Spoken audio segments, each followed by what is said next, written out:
Most of us were taught that the Treaty of Versailles crushed Germany under reparations it could never pay, that the German economy buckled, and that the misery which followed cleared the road for Hitler. Debt as punishment, and punishment as catastrophe. It is a clean story. It is also the version that historians and economists have spent the last 50 years quietly taking apart. Between 1924 and 1930, Germany paid regularly, in hard currency, more or less on schedule, and it did so while borrowing from abroad on a scale that dwarfed what it was handing over, most of it from the United States. Not from the American government, from American investors, through bonds sold across the country by the same houses that were selling the boom. I am not here to tell you that Wall Street engineered the collapse of Weimar Germany. What I am here to tell you is stranger and harder to live with. For 6 years, the most important transfer of money in the world depended on American credit, and the men who designed that arrangement wrote a clause into it that made lending to Germany look like the safest bet in Europe. The contraction in that credit began mainly in America, for American reasons. What decided how much damage it did was the structure Germany had built underneath it. Before this is over, this story will pass through a clause in a 1924 agreement that quietly placed American bondholders ahead of the French government in the queue for German cash. It will pass through a 2-year-old American given more authority over German public finance than any elected German. It will pass through a bank in Vienna, a wool firm in Bremen, and 3 weeks in which every bank in Germany was shut. And it ends with a calculation, made by the historian Stephen Schuker from the archives, that once you set the reparations Germany paid against the foreign money it borrowed and never repaid, the flow across the whole period runs toward Germany rather than away from it. So let's go back, not to 1929, and not even to 1924, but to 1921, and a number that was never meant to be collected. In May 1921, the Reparation Commission handed Germany the London schedule of payments. The headline figure was 132 billion gold marks, about $33 billion at the time. That number has been quoted for a century as proof of Allied vindictiveness. Look at how that number was assembled, and it stops being a number at all. The liability was split into 3 classes of bonds. The A and B bonds came to 50 billion gold marks, and those were the real obligation, the part Germany was actually expected to service. The C bonds accounted for the remaining 82 billion, and the experts who drafted them understood that under any normal conditions, they would never be paid. They existed to satisfy public opinion in Britain and France, where voters had been promised that Germany would cover the whole cost of the war. So the famous figure was in part a political fiction. The Allies needed a large number to show their electorates. Germany needed a monstrous number to show its own. John Maynard Keynes had already attacked the whole structure in 1919 in The Economic Consequences of the Peace. He called it a Carthaginian peace and argued that the most Germany could safely pay was in the region of $10 billion. The book made him famous and shaped how the English-speaking world understood reparations for 2 generations. He was also, in the judgment of most specialists working today, too pessimistic about German capacity. That does not make Keynes wrong about the politics. It does mean the economics of the argument have not aged as well as the prose. What happened next is the part of the story that gets compressed into a single sentence in most accounts, and it deserves more than that, because it decided everything after it. What happened next was not economics. It was force. Germany fell behind on deliveries. In January 1923, French and Belgian troops occupied the Ruhr, the industrial heart of the country, intending to take payment in coal and steel directly. The German government called for passive resistance and paid the striking workers with printed money. The result was the hyperinflation everyone remembers. By late 1923, a loaf of bread cost hundreds of billions of marks. Workers were paid twice a day so they could spend the notes before they lost value, and men carried wages home in laundry baskets. Savings built over a lifetime became worth less than the paper they were recorded on. That is the story most people know, and it is usually told as the punchline of reparations. It was not. It was the punchline of resistance to reparations, financed by the printing press. By the time the currency was stabilized at the end of the year, the Ruhr was producing almost nothing for anybody. French troops were sitting in an industrial region that had stopped working, and the German middle class had been financially erased. France had proved that it could seize German production. It had also proved that seizing German production did not produce payment. That failure is the beginning of everything that follows. If coercion could not extract the money, something else had to. The answer the world arrived at was credit. In late 1923, an international committee was convened under an American chairman, Charles Dawes, a Chicago banker who had run the new Federal Budget Bureau. His committee reported in April 1924, and the plan that carried his name did 4 things at once. It rescheduled German payments, starting at 1 billion marks a year and rising to 2.5 billion by the 5th year, with the total liability left deliberately unsettled. It put German finances under foreign supervision. It arranged the evacuation of the Ruhr. And it opened with a loan. That loan was 800 million gold marks, raised internationally, with the American tranche of $200 million floated in New York by J.P. Morgan & Company.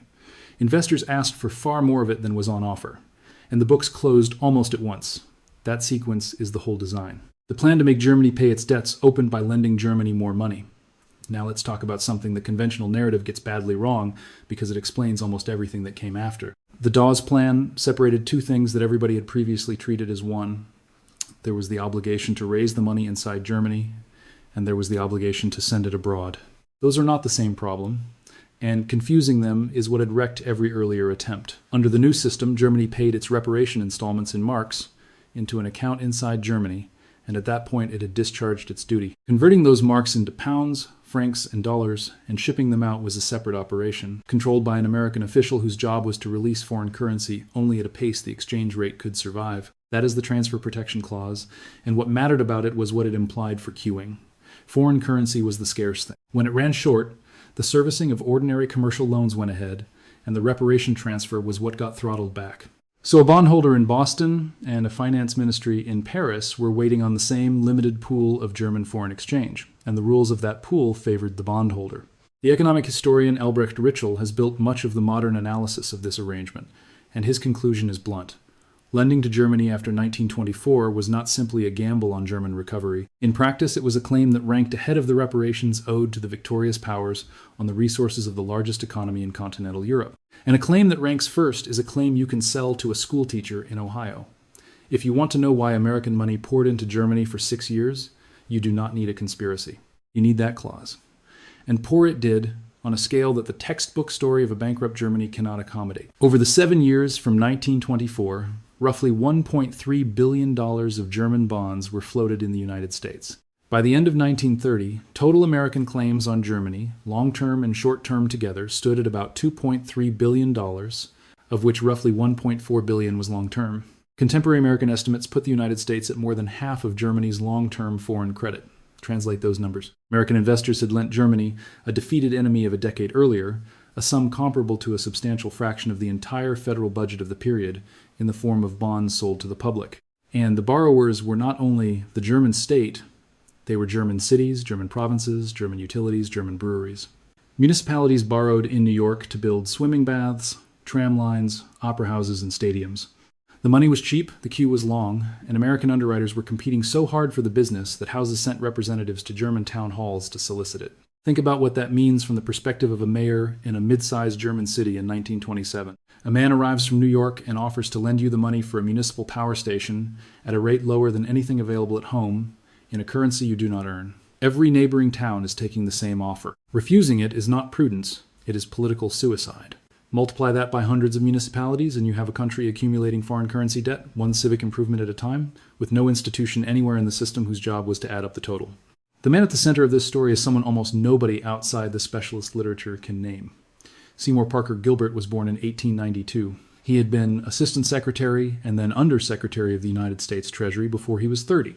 In October 1924, he was appointed Agent General for Reparation Payments, the official who sat inside Berlin and controlled the transfer machinery. He was 32 years old.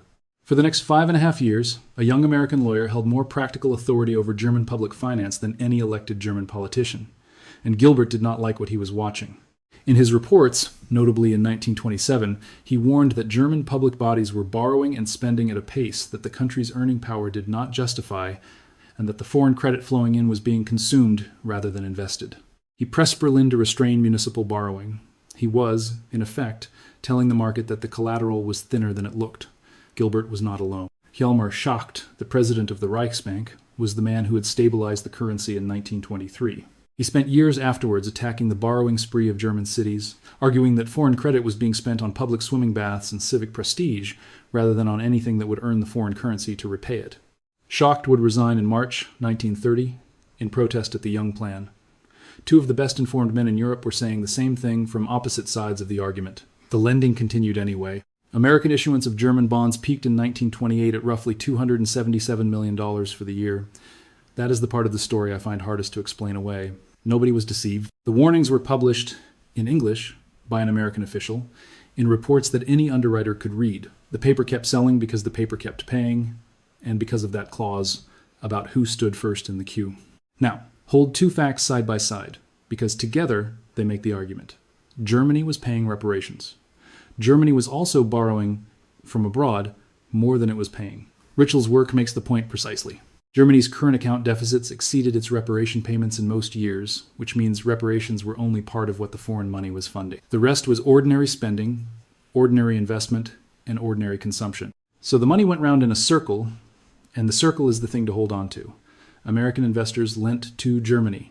Germany paid reparations to France, Britain, and Belgium. France, Britain, and Belgium paid war debts to the United States government. Every step was recorded as a legal obligation honored.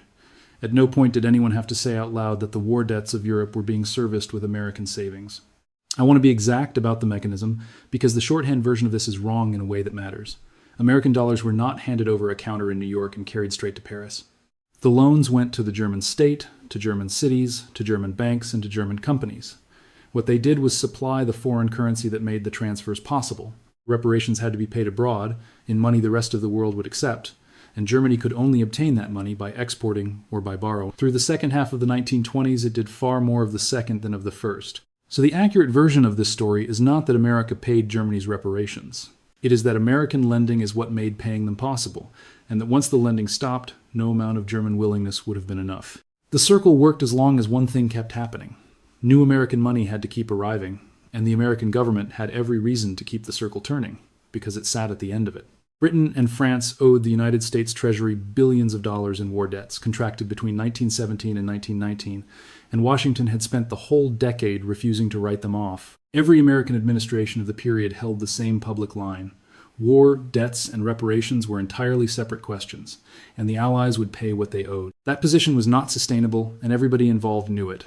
Britain and France could only pay Washington out of what Berlin paid them, and Berlin could only pay out of what New York lent it. Three sets of obligations, each defended in public as independent, were in practice a single chain, and the first link was an American bond salesman. You can see the truth of that in how the whole thing ended. At the Lausanne Conference in 1932, the powers finally agreed to wind reparations up, reducing the remaining liability to a single payment of 3 billion marks. That agreement was never ratified by anybody because it was conditional on the United States settling the war debts, and Washington would not. The reparations question was not solved. It was abandoned, unsigned, when there was no longer any money moving through any part of the chain. It stopped arriving in 3 stages, and separating them matters, because the collapse is usually compressed into a single dramatic year. The first stage was 1928, and it had nothing to do with Germany. The American stock market was in the last phase of its boom, call money rates in New York were climbing, and money that had been going abroad in search of yield could now earn more at home. The Federal Reserve tightened. Underwriters who had been competing to place German paper found that American buyers preferred shares. New issues thinned out. Nobody decided this. There was no meeting, no announcement, no cable to Berlin.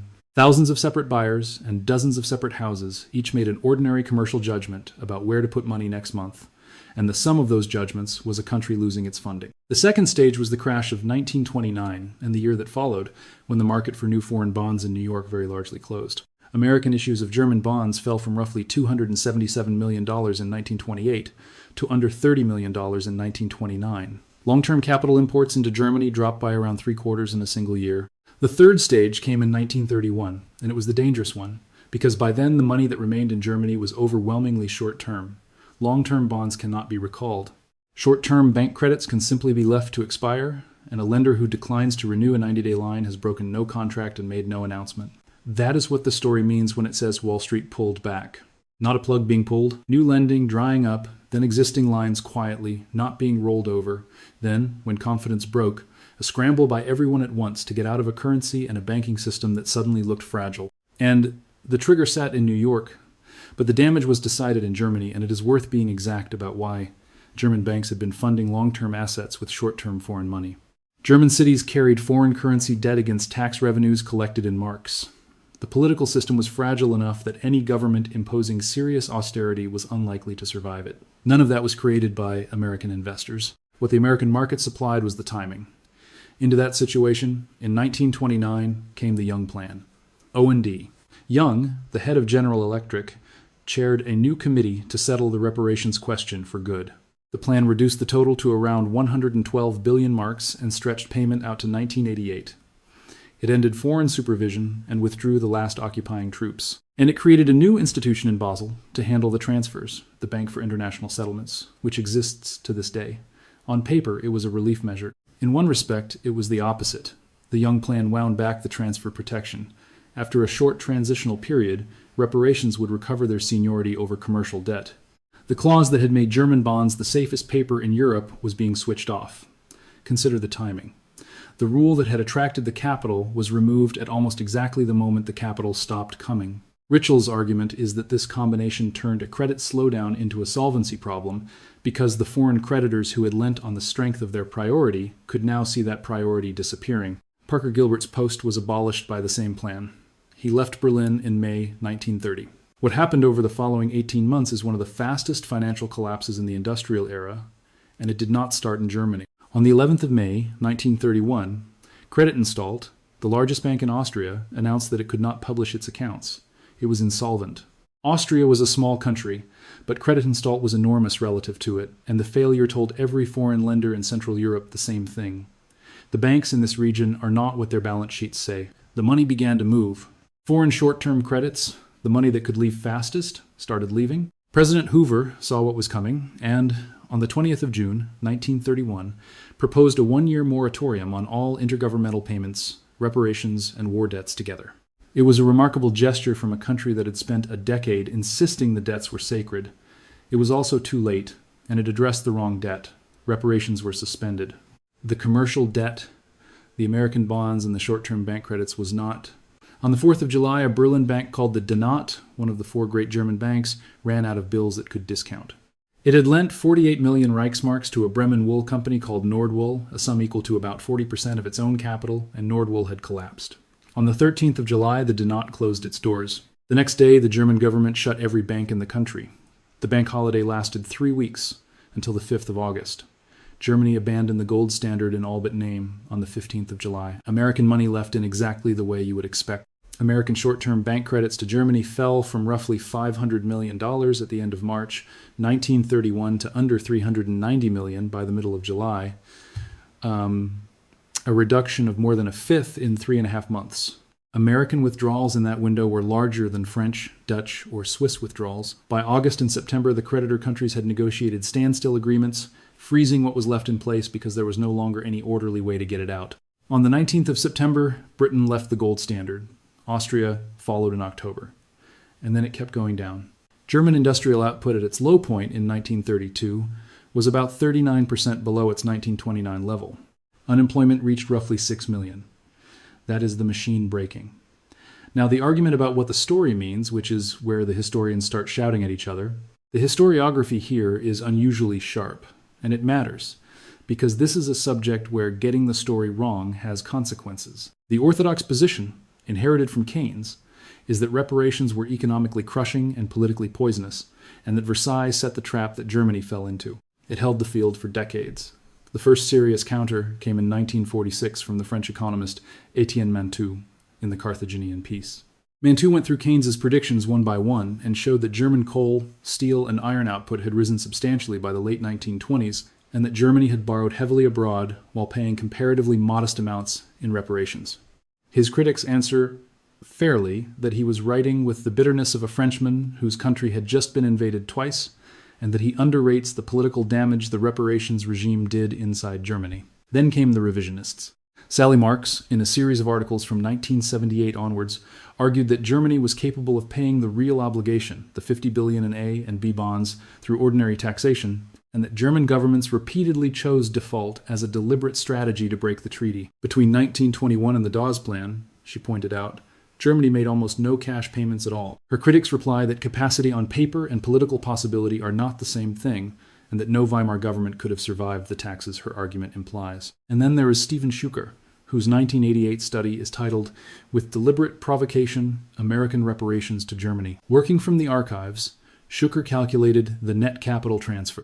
Add up everything Germany paid out in reparations, subtract everything that flowed in as foreign lending, and adjust for what was later defaulted on, and the balance runs the other way.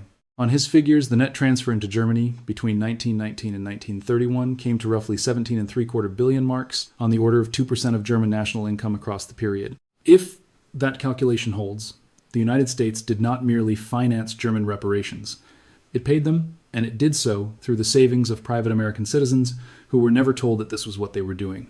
I want to be careful with that conclusion, because it is the kind of finding that gets quoted badly. It does not mean the reparations regime was harmless.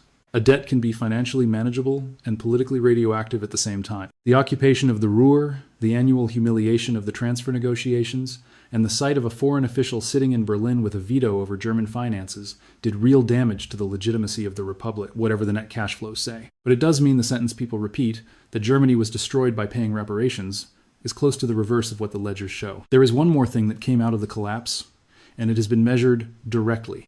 Economists studying the German crisis have found that the towns and regions most exposed to the failing banks, particularly to the Donat, saw the sharpest increases in support for the Nazi Party in the elections that followed.